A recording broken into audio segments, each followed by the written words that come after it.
Hey everybody, Paul here. I hope you are doing well. I am enjoying myself here in Arizona. Found this lovely little free camping spot. I love free camping.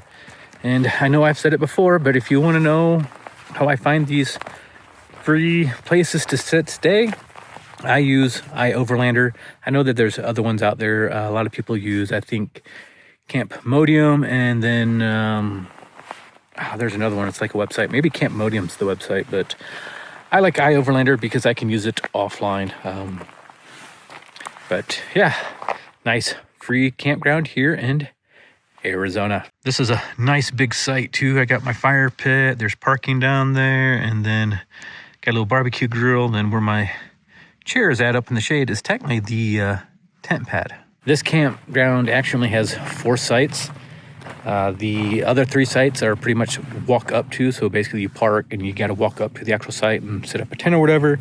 I was lucky enough this place was empty and I was able to snag the one and only site you can actually pull up to. But I don't know what it is with people. When I got here, there was like a ton of trash in the fire pit. There was trash all over the site. I was picking up everything from a bunch of pop cans and beer cans to baked potatoes that were just left on the ground. And the crazy part is it's just right across the road from me, because there's 2 sites on this side of the road, and then on the other side of the road, there's 2 more sites. And on that side of the road, we have a nice clean pit toilet with not only trash, but recycling. So you can't like just walk maybe the 50 yards or so to dispose of your stuff properly. You have to leave it at the campsite all over the ground and in the fire pit. Like, that is my biggest pet peeve about boondocking and camping. I know I spoke about it on my video about camp hosting and things like that, is just people leaving their trash. It infuriates me beyond no end. It's just, I don't get it. I don't comprehend of like, oh, look at this beautiful place. And you know what this needs? My trash. Like, I don't get it. If you can't pick up after yourself, then just do the rest of us a favor and stay home. But this is a lovely little campground. There's like I said, the road runs right through the middle of it. There's a hill up there, and I think that hill blocks my cell service, which is probably good and bad because I have a tendency to like to sit on my cell phone. But I can either walk down either way of this road, either north or south, and I get spectacular views, and then I get my cell service back. So yeah, I'll go ahead and show you those views. If you noticed, I'm by myself again. I was getting kind of restless feet, I guess you can say. Decided to get back on the road. G and Spot are still back at the same camp spot where I all left you off at the last video. But don't worry, you will see more of them. Eventually, we both are going to end up in Quartzsite, so he'll definitely be getting to see more of G and Spot. But like I said, I was just kind of getting itchy feet, wanted to get back on the road, and really just wanted to be around some trees. Like, I didn't care what kind of trees, I just really wanted to be around some trees. I don't know what it is. Like, deserts can have some of the most beautiful, like, sunsets and everything, but I just really need to be around trees. That's where I'm most happiest at, is being around trees. Don't get me wrong, I like exploring everywhere, so deserts, forest, I'll take either or, but if I can be around trees, I like to be around trees. Even if it's just like one tree, as long as I have a tree. But yeah, just a short little walk, and I get this beautiful view from the road, and I think that is a mining town down there.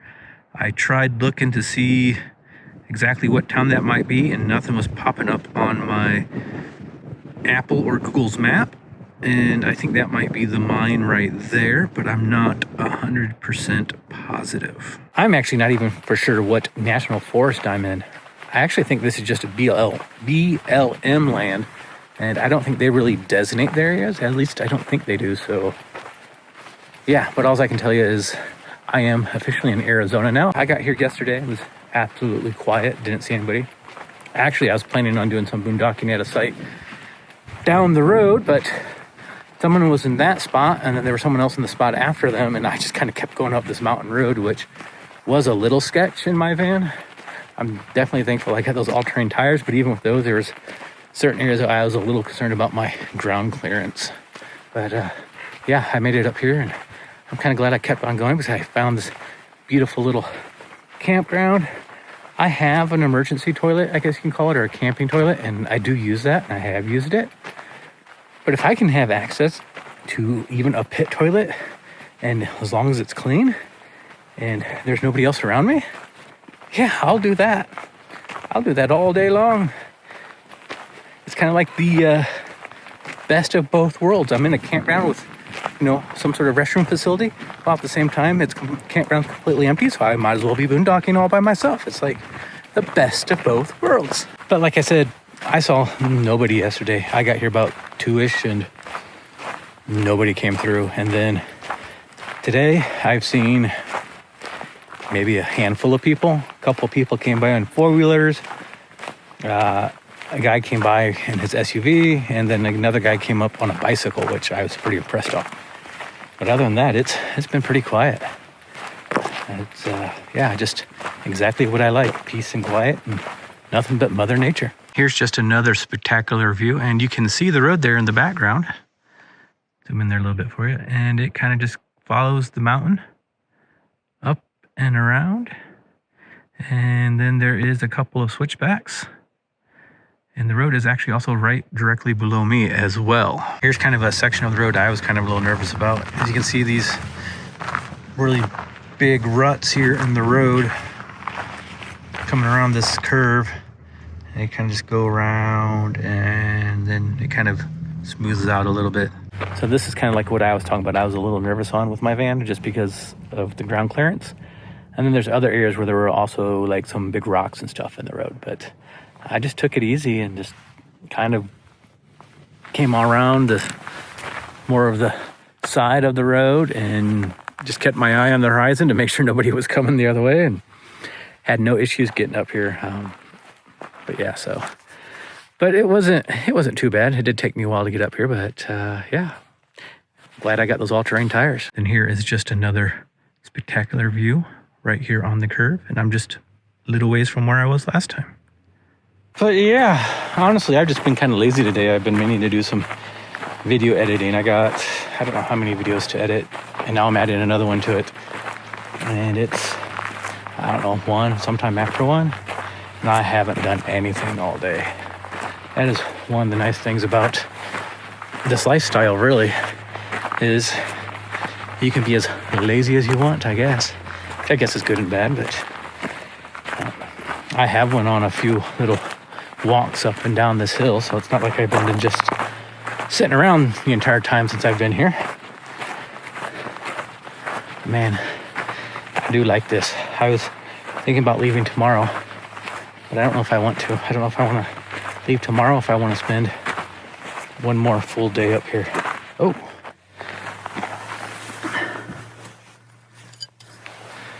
I would not want to run that over. That was on the side of the road. Someone lost a screwdriver. Go ahead and take care of that before no one runs it over. That was a nice little walk.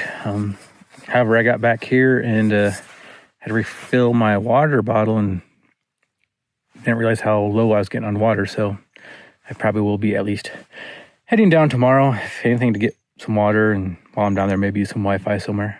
Maybe I'll come back up. Maybe I won't. I don't know. I guess we'll just see what happens. I kind of forgot I got my shower bag on top of my van right now.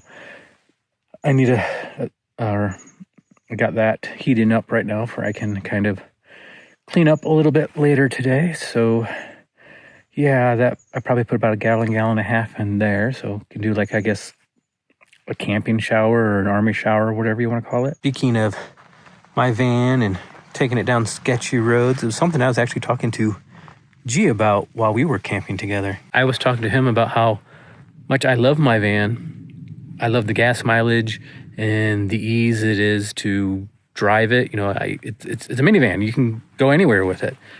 But I was also kind of like, it'd be nice to have something like he has, a Class C, where you got room to stand up, cook in, you got a bathroom and all this other stuff. But then it's just like, I can't get over that whole gas mileage thing. Like, I think that's like a big thing for me why I didn't go with an RV to begin with, is the gas mileage.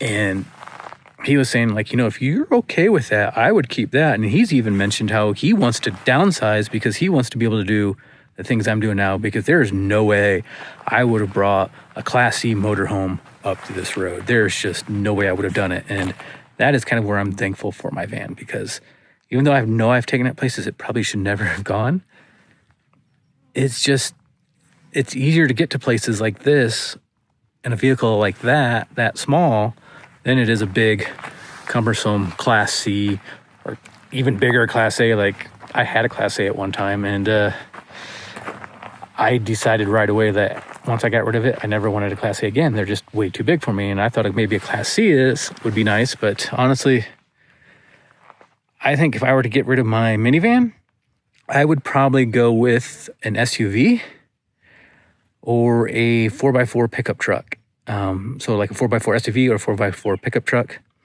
And I honestly am not going to lie, like, something about a Subaru Outback also appeals to me, even though I complain about the size of the room I have in there. That's so much smaller, but I don't think I'll be getting rid of my van anytime soon. I just can't afford a new off-road, a new home on wheels. And if I were to get a new home on wheels, I would probably go with something that's all-wheel drive or 4x4, just for that way when I go to places like this, I'm not as concerned about that ground clearance, and I can maybe even go back a little bit further, because there are times I've had to turn around in my van. But when I'm currently getting 24 miles in the gallon out of my Kia here, and I know it's just a Kia Sedona minivan, there's nothing all that special about a Kia or minivan in general, but when I'm getting 24 miles to the gallon, and your average RV is going to get like 8 to 10 miles to the gallon, that's a huge difference. I mean, that's almost double the miles I'm getting out of a gallon of gas. So where an RV can only go 10 miles, actually it's more than double. It's like 150% more almost. I'm going 24 miles, and that's just a huge difference. And that's just off 1 gallon. If you keep adding all that up, that is just a huge amount of money you're saving by going with something like a minivan versus a motorhome. And honestly, that's another reason why I think the Subaru Outback appeals to me, because they can get like 30 miles to the gallon, and they have all-wheel drive, where versus like a truck, I'd probably be looking, I don't know, probably between, depending on the truck. I had a Trailblazer that was 4-wheel drive, and no matter what I did, I never got over 15 miles to the gallon. I have a friend that's got a 3/4 ton 4x4, and he says no matter what he does, he can't get over like 12 or 13 miles to the gallon. So it kind of does depend on the vehicle, but I don't know, I have a hard time giving up my gas mileage. Even though I complain about the space in my van, I just have a hard time giving up that gas mileage and knowing what it's going to cost me to put into that tank for the same amount I put into that, just to go on these adventures I go on. I mean, even a truck is probably going to cost twice as much as my minivan. I think my minivan at the most cost me maybe $40 to fill up. A pickup truck, I guarantee you're probably going to be looking at $80+. So I don't know. It's just like I said, I complain about the space and the storage I have in my minivan, but I have a hard time trying to justify going to something that I'm going to get like half the gas mileage. So I guess it's just pick your poison. Like I said, to me, the bottom line is the gas mileage for me. Like, I know I'm going to be traveling. I drive a lot. I'm not one that just stops and sits at a spot for like 2 weeks or a month. I usually spend the most, I think, it's about a week at a place, and then I hit the road. And a lot of times I only spend maybe 2 or 3 nights in a place a night. But that brings me to my other point. I feel like I really need to do a purge in my minivan. I really just need to take everything out of it and go through everything and figure out what I need, what I don't need, and if it's not something I need or absolutely want, I just need to get rid of it, because I have gotten a lot of stuff. I haven't been back to my home state in over a year now. Usually I go back to Indiana on work, and I didn't do that this year. So I usually go back to Indiana, and that gives me a chance to kind of go through the van, get rid of things. And now it's just been stuff's been accumulating. So yeah, that was kind of one of my goals today too, was just clean out the entire van, but I just didn't do it. I kind of would like to do that in actual camp. Well, I guess I am in a campground, but I would like to have maybe a picnic table or something where I can set my table up, use the picnic table, and just get everything out of it, set everything on my table, everything on the picnic table, and just spend an entire day and going through everything. And actually, that might be a good idea too if I do decide to go to an all-wheel drive vehicle. Like I said, like, I don't know why.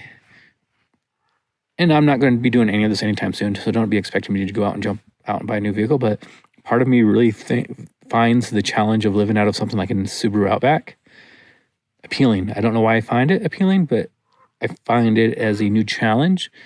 And yeah, I kind of am drawn to that just for the challenge aspect. Even though I think I would much rather be in something like a Suburban or a truck with a truck camper on the back. And even with a truck would be nice because then I could upgrade later to a truck camper. But then I start getting the whole height issue. You start losing gas mileage and all that. And one of the things I love about my minivan is the one thing that it is hard for me to let go of is the gas mileage. Like I said, I average 24 miles to the gallon. I used to have a Thule roof box on top, and I averaged 21 miles to the gallon. And even with that Thule roof box and without it, I've set that cruise control at 65 mile an hour on a straight interstate, and I've hit 28 miles to the gallon. So that's just, it's just something hard for me to give up. Like I said, over the course of the years, I've been thinking about getting something bigger, and I look at all these vehicles that I could afford and probably could have bought, but I'm always just held back on that gas mileage. My biggest issue. Like, I'm afraid of getting something bigger and not being able to afford the gas to travel like I want to. Wow, who would have thought when we started this video I was going to spend like half of it talking about my vehicle and bigger vehicles and upgrades and things like that. But yeah, just never know with me, I guess. I don't know. Oh, I feel so much better after that shower. I haven't had a shower since that gas station. I believe it was in the last video. That was just like dirty. And living in a minivan here, I don't always get to shower every single day. Now I do things like wash my face. I use baby wipes to like clean my pits and like other areas of my body to help keep myself fresh, but that only goes so far, and every once in a while you just need a good shower. And even if it's a quick camp shower like I did there with my solar bag, it's just nice to get that shampoo in your hair, get some of that oil out, and just kind of get soap all over you and rinsed off, and makes you feel like a new person. That sun is about ready to get behind that tree line, which means it's going to start getting chilly here. The last person may have left a mess, but they did leave me some firewood here, and looks like some good kindling there in the fire pit. I think once that sun, right there it is, once that sun goes below that horizon there, at least that tree line, because it will cool off drastically once that happens, I might have a little fire for this evening. I don't know how long that firewood's going to last, but hey, it'll be nice to have just a little bit of fire for a little while. But in the meantime, I need to figure out what I want for dinner. I was thinking about making some smoked sausage. I usually cook like up one length, and I cook up the other length the next day. And since I'm not sure where I'll be tomorrow night, since I'm leaving here tomorrow morning, I don't know if I'll be back, if I'm going to go somewhere else. I don't really want to cook that up, so I'm going to check and see if I got like any soup or canned item that might do for a meal tonight. Welcome to the chaos that is my pantry. So we got some mini ravioli. I'm not really big on this stuff, but it was like on sale for 90 cents, so grab some of that. Get some pear halves, tomato soup. I think I'm going to do that. Oh, these things are awesome. Jalapeno and garlic olives. I might set that aside for a snack later tonight. Oh, let's see, I got some noodles. What do I got here? Chicken flavor. I don't know if I want to do noodles. I got fettuccine down there, stroganoff, rice and beans, all my sauces and stuff, some mac and cheese. I think I am, even though I'm not a big fan of this. I'm going to just do this. I think that's going to be just the quick and easy thing to do. All right, let's give this a try. I did doctor it up with some crushed red pepper and some Parmesan cheese.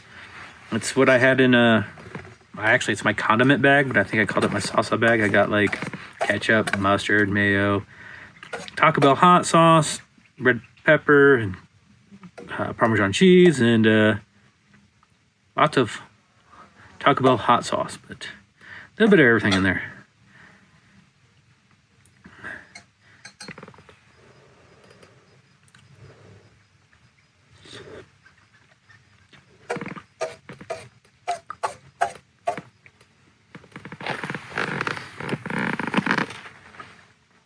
Ooh, that's hot. Honestly, I think that red pepper, that Parmesan cheese made a difference. I don't mind the ravioli, but I usually don't care for the supposedly, I forget what it's called now, the pasta sauce that they put in here. I'm usually not a big fan of that. But I think doctoring it up helped a lot. The sun has set and I'm done with dinner. And got my fire going. It's actually burning a lot better than I thought it would.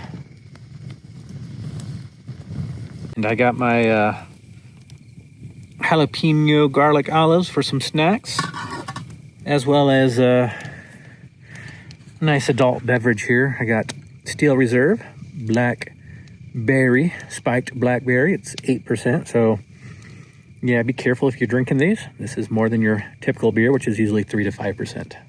But I'm gonna just kick back and relax, enjoy my fire for the evening, and yeah, I'll see you all in the next video. So, you know the routine, guys. You take care, and I'm going to just chill and enjoy life. Cheers, guys.